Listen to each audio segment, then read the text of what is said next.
RAV4's available hands-free power rear liftgate offers a great way to access the cargo area when your hands are full. Here's how to use it. First, make sure the vehicle is off, or the transmission is in the P position, and that you have your smart key with you. Then simply stand directly behind the center of the vehicle and kick your foot straight forward under the bumper using one fluid motion. It's important to kick directly toward the vehicle and not at an angle. Additionally, don't hold your foot under the bumper, as that may actually prevent the sensor from activating. A quick kick in and out is all it takes. Just bear in mind the liftgate may take a moment to begin opening. Plus, this system can also close the liftgate simply by doing another kick motion.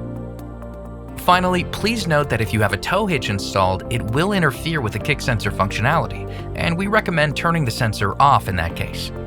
And that's all there is to it. That's the power of convenience. For more information, visit toyota.com.